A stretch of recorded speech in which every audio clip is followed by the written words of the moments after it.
On air and online, News 12's First Alert Traffic Network is sponsored by Mountaineer Pest Services. Protect your home at StopMyBugs.com. News 12, voted best weather coverage by the Georgia Association of Broadcasters. From the station that's on your side, this is News 12, First at 5. It is day 7 of the Alec Murdaugh murder trial. Several witnesses are shedding light on cell phone records that may place Murdaugh at the crime scene the night of the murders. But first, these warmer afternoons, they've been nice. We're going to enjoy heavy rain late to the week in just a bit. Thanks, Riley. New numbers say human trafficking has become a $300 million industry in North Georgia. Now state leaders are teaming up with city officials to fight those criminals. Georgia Attorney General Chris Carr says the Human Trafficking Prosecution Unit has already rescued 116 victims. He thanks some Georgia-based companies like Delta Airlines for the role they're playing in fighting modern-day slavery. Think about it. UPS is in every single neighborhood around the world. Think about what that training does. And then Delta, the eyes in the sky, and the training that you all have done with flight attendants to make sure that we are all safe. And the airport will release a public service announcement on human trafficking on its social media channels. They'll also offer information on what to do what you can do to help stop those numbers. In the last couple of hours, the Richmond County Sheriff's Office asking you to keep an eye out for this man. Take a good look. They say 51-year-old Lawrence Glover is wanted for aggravated stalking. Last Saturday, deputies say his ex-girlfriend saw him on one of her security cameras right before her bedroom window was smashed.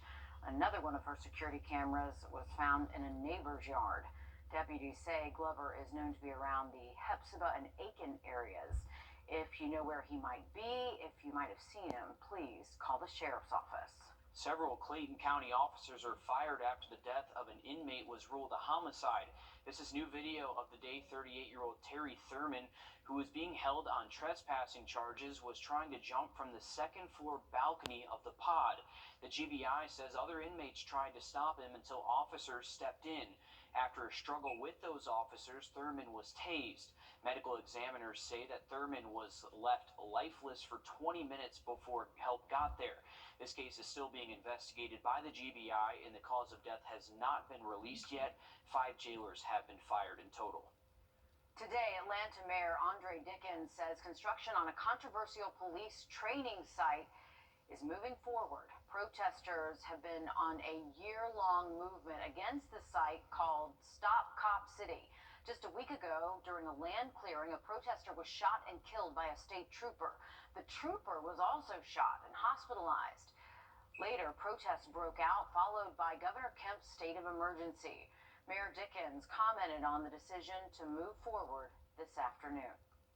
The rest of the land, which is roughly 300 acres, will continue to be green space available to the public. This essentially is a huge park about the size of Atlanta's largest park, and it will be a park that will have a training center on a modest footprint within it. This is Atlanta, and we know forests. This facility will not be built over a forest. Some protesters took issue with the environmental impact of the site. Dickens says 100 trees will be planted for every hardwood tree impacted by construction. Communities will continue to take in feedback on traffic, security, and noise concerns, as well as more de-escalation training and community watch groups. We are live at 5 from the Colleton County Courthouse tonight. Testimony picked up where it left off yesterday with a SLED agent on the stand answering questions about guns used as evidence.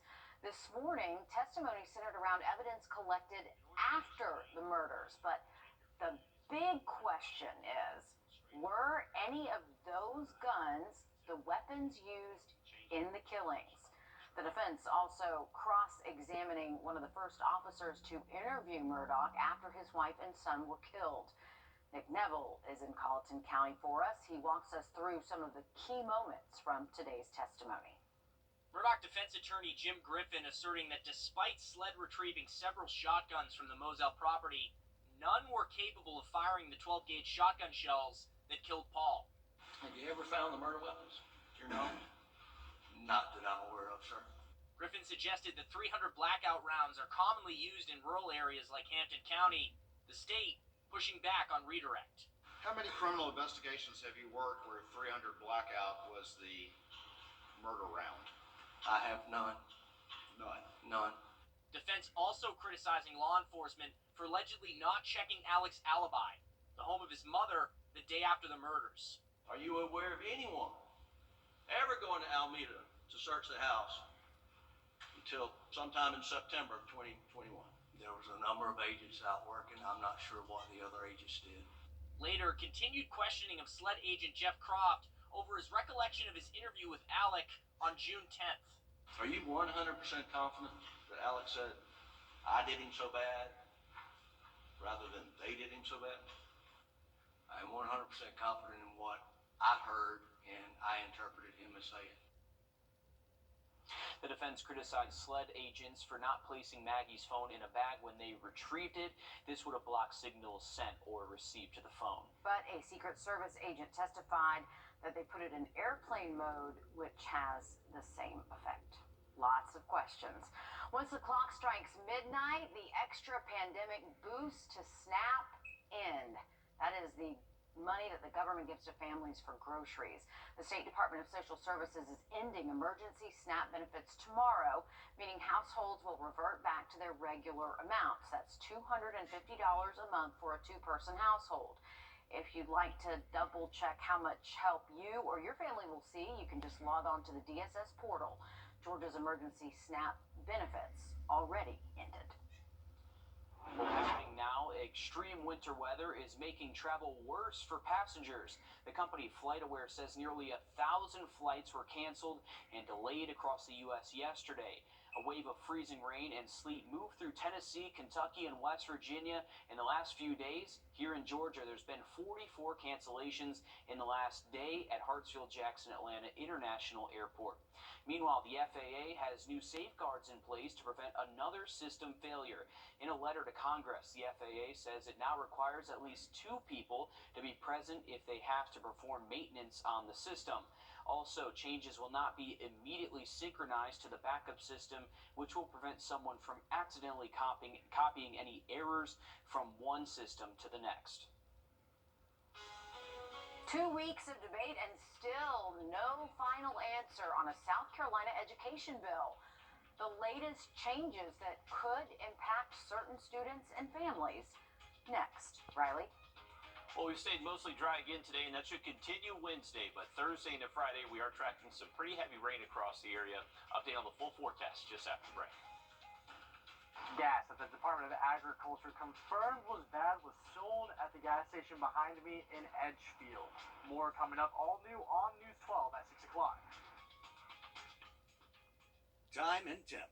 Can't rule out an isolated shower. So looking at the next 7 days, we're going to see warm temps the next couple, but back down below average for the weekend. Thanks, Riley. A push to establish a school voucher program in South Carolina has just cleared a major hurdle, passing the state Senate. Now, this program would give certain families public dollars to send their kids to private schools. Our State House reporter Mary Green has the details on where these efforts stand now.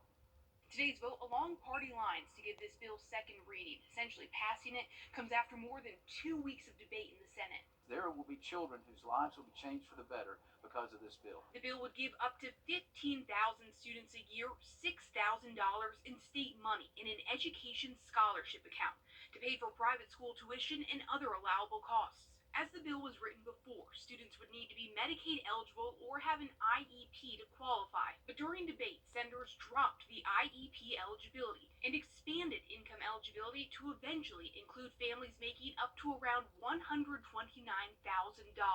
This is the core of the middle class in South Carolina. These are folks who ought to have the opportunity to send their children to a school of their choice by way of the program we're discussing here today. I think the fundamental question is not that.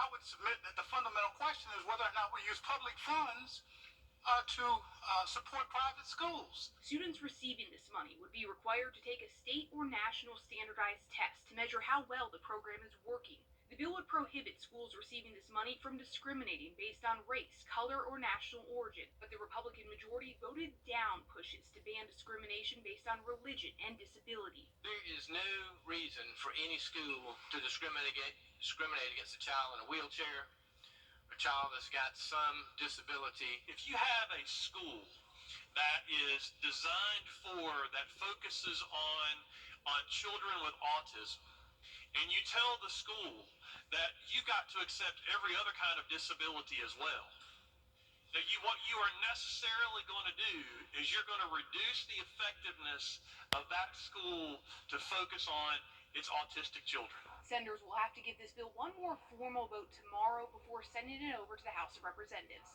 Reporting from the State House, I'm Mary Green.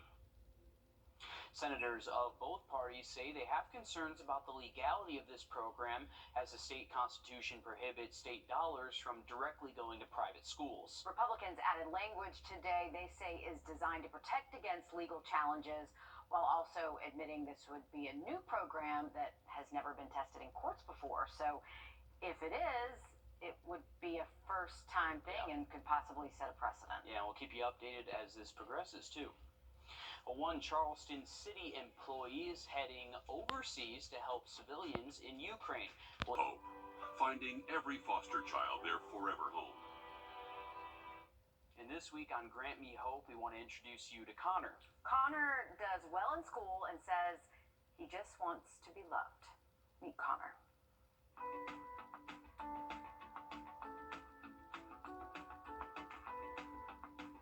My name is Connor and I'm 11 years old. Connor, born in 2009, is a self-described rough, affectionate, happy, playful, and energetic 11-year-old who enjoys playing video and board games. I like to do math. I like doing the division. It's just fun. Connor enjoys watching movies like Black Panther, listening to music, and playing and watching football games. When asked what his favorite movie is, he has a unique one. Shazam. I watched the new movie and it was fun. Connor isn't watching a great movie with friends. He's outside playing in parks and has a special passion for dogs and has a special breed that he enjoys the most. I like the Boston Terriers because they're just cute. They get bigger, but not as big as other dogs. At school, where Connor is well-behaved, earns good grades, and gets along well with other kids, he finds it important to have as many friends as possible. It's good to have a relationship with a friend. I got a lot of friends. Connor's a smart child who's able to articulate the way he feels about adoption. He understands and feels good about it because, as he said, he wants to be loved. What makes me go home is where I get fed and everything and make sure I have everything I need. I got people to talk to. It's important.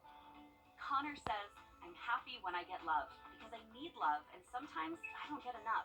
Connor looks forward to becoming part of an adoptive family who will provide him with that love, as well as the attention, support, encouragement, structure, and nurturing environment he needs to continue to thrive. I feel like I need a family. I care about other people.